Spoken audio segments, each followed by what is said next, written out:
నిజామాబాద్ జిల్లా ఎడపల్లి మండలం తానకలన్ గ్రామంలో ఛత్రపతి శివాజీ మహారాజ్ జయంతి వేడుకలను గ్రామస్తులు అత్యంత భక్తి ఉత్సాహాలతో నిర్వహించారు. కార్యక్రమానికి శ్రీ లింగేశ్వర ఆశ్రమ పీఠాధిపతి బాలయోగి పిట్ల కృష్ణ మహారాజ్ ముఖ్య అతిథిగా హాజరయ్యారు. గ్రామంలోని ప్రధాన వీధుల మీదుగా భక్తులు భారీ ర్యాలీ నిర్వహించి శివాజీ మహారాజ్ జయంతిని ఘనంగా జరుపుకున్నారు. ర్యాలీ అనంతరం గ్రామ కేంద్రంలో ఉన్న శివాజీ మహారాజ్ విగ్రహానికి పూలమాలలు అర్పించి పుష్పాంజలి ఘటించారు. జయ జయ నినాదాలతో గ్రామం మారుమ్రోగి ఆహ్లాదకరమైన వాతావరణం నెలకొంది. సందర్భంగా కృష్ణ మహారాజ్ మాట్లాడుతూ శివాజీ మహారాజ్ దేశభక్తి, ధైర్య సాహసాలు నేటి తరానికి ఆదర్శమని, స్త్రీల పట్ల గౌరవభావం కలిగిన నాయకుడిగా శివాజీ మహారాజ్ చరిత్రలో చిరస్థాయిగా నిలిచారని పేర్కొన్నారు. తల్లిదండ్రులు తమ పిల్లలను శివాజీ మహారాజ్ అడుగుజాడల్లో నడిచేలా ధర్మం, న్యాయం కోసం పోరాడే ధైర్యాన్ని పెంపొందించాలని సూచించారు. కార్యక్రమంలో గ్రామ పెద్దలు, యువకులు, మహిళలు పెద్ద సంఖ్యలో పాల్గొన్నారు. అనంతరం అన్నదాన కార్యక్రమం నిర్వహించి గ్రామస్తులకు భోజన సౌకర్యం కల్పించారు.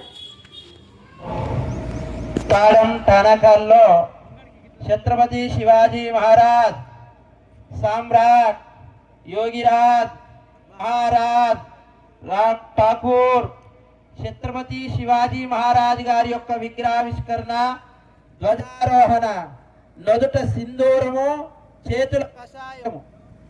చేతులో కషాయము ఖడ్గం పట్టుకున్న వీరుడు, ధీరుడు, శూరుడైనటువంటి శివాజీ మహారాజ్ జయంతి ఈరోజు. శివాజీ మహారాజ్ జయంతి 396వ జయంతి. ఈ మహోత్సవం మరాఠీ సామ్రాజ్యానికి అధిపతి, గజపతి, భూపతి, సామ్రాట్ ఛత్రపతి శివాజీ మహారాజ్. శివాజీ మహారాజ్ 16 సంవత్సరాల నుంచి కూడా చిన్నతనములో ఆయన చేసినటువంటి ఒక్క మార్గదర్శకములో తల్లి జీజాబాయి నేర్పినటువంటి జ్ఞానమే చిన్న వయసులో కూడా ఆయన తెలిసి అనేక మార్గాల్లో ధర్మ మార్గాన్ని ప్రయాణిస్తూ పోయాడు. అందుకే శివాజీ మహారాజ్ అంటే ధర్మానికి చిహ్నం. స్త్రీని గౌరవించిన వ్యక్తి, స్త్రీల పట్ల గౌరవంగా ఉన్న వ్యక్తి, స్త్రీని కన్న తల్లిగా భావించిన వ్యక్తి, సమర్థ యోధుడు, సమర్థుడు, సమర్థ సామ్రాట్టుడు. అందుకే మొదటి గురువు తల్లి జీజాబాయి. అదే విధంగా అది ఛత్రపతి శివాజీ మహారాజ్ మనకు దగ్గర సారంగాపూర్ అయినటువంటి సమర్థ రామదాస్ గారి యొక్క శిష్య పర్యాయంలో కూడా ఛత్రపతి శివాజీ మహారాజ్. అందుకే స్త్రీలని గౌరవించండి. దైవ మార్గంలో నడిచిన వ్యక్తి, దైవ భక్తి చాటిన వ్యక్తి తులజా భవాని, అంబాబాయి, అంబా భవాని. ఆ బాయి అంబా యొక్క శక్తి వల్ల ఆయన పేరులో కూడా శివాజీ అనేటువంటి నామంతో అమ్మవారి పేరే ఛత్రపతి శివాజీ. మరాఠా యోధుడు, సామ్రాట్టుడు, భారత్ మాతకు సనాతనమైన ధర్మానికి సామ్రాట్ ఇచ్చినటువంటి వ్యక్తి. అనేక యుద్ధ రంగంలో కూడా ఆయన ఆరితేరిన వ్యక్తి. అందుకే మీ తాళంలో కూడా టానాకల్లో మరి ధ్వజారోహణ చేసి ఆ శివాజీ మహారాజ్ గారి యొక్క గుర్రం కూడా ఆ యుద్ధంలో పాల్గొన్నది అంటే ఆయన యుద్ధ రంగంలో ఆరితేరిన వ్యక్తి. మీ పిల్లలకు కూడా తల్లిదండ్రుల పట్ల భక్తి, తల్లిదండ్రుల పట్ల గౌరవము, తల్లిదండ్రుల పట్ల సేవ, తల్లిదండ్రుల పట్ల విద్యత అన్ని నేర్పండి, ధర్మాన్ని నేర్పండి. మీ పిల్లలకు మంచి యోధుడైనటువంటి ఛత్రపతి శివాజీ లాంటి మహారాజు లాంటి కొడుకును కనండి. ఛత్రపతి శివాజీ లాంటి మహారాజు ధైర్యుడైనటువంటి వీరుణ్ణి చూడండి. పిరికితనం నూరిపోయకండి, ధర్మం నూరిపోయండి. ధర్మాన్ని రక్షించేటువంటి సామ్రాట్ అయిన ఛత్రపతి శివాజీ మహారాజ్.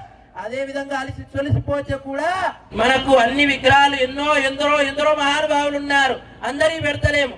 మరాఠ్ సామ్రాట్ అయినటువంటి యోధుడు యొక్క విగ్రహం పెడుతున్నాం. ఎందుకంటే ధర్మ సంస్థాపనార్థాయ సంభవామి యుగే యుగే.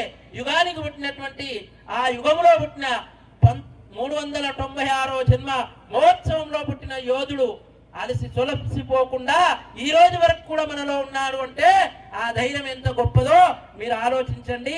మీరు కూడా భక్తితో, శ్రద్ధతో మాత హరహర శంకర ఏ భక్తి అయినా చేయండి, మనసారా చేయండి, ధైర్యంతో చేయండి. మీ మనసులో ఎటువంటిది కూడా ఇది ఠనాకాల్, ఇది తాళంలో ఉన్నటువంటి తాడుగా ఉండి ధైర్యానికి మోహనంగా, ధైర్యానికి ఉన్నటువంటి చిహ్నంగా ఈ యొక్క శివాజీ మహారాజ్ గారి యొక్క గుర్రం పేరు రెండో గుర్రం కృష్ణ. కృష్ణ అనేటువంటి యోధుడైనటువంటి గుర్రము, ఆ యోధుడు కూడా ఆ గుర్రము ముందుకు సాగింది. అందుకే తాడు బట్టి కళ్ళెం బట్టి పట్టుకొని సవారి చేస్తే కూడా అంత గొప్పతనం ఉంది శివాజీ మహారాజ్ దగ్గర. అందుకే మీ తాళంలో కూడా భక్తి పెరగని, భగవత్ భక్తులందరూ కూడా ఆ భక్తితో పిల్లలకు కూడా మంచి సంస్కారాన్ని ఇవ్వాలని కోరుకుంటూ, మరి ఈ తాళంకి వచ్చినటువంటి భగవద్బంధులు, దివ్యాత్మ సంభూతులు ప్రతి ఒక్కరు కూడా ఆ శివాజీ మహారాజు గారి యొక్క స్ఫూర్తి తీసుకొని, ఆదర్శం తీసుకొని అందరూ సన్మార్గంలో, ధర్మ మార్గంలో నడవాలని ఆశిస్తూ ఛత్రపతి శివాజీ మహారాజ్ కి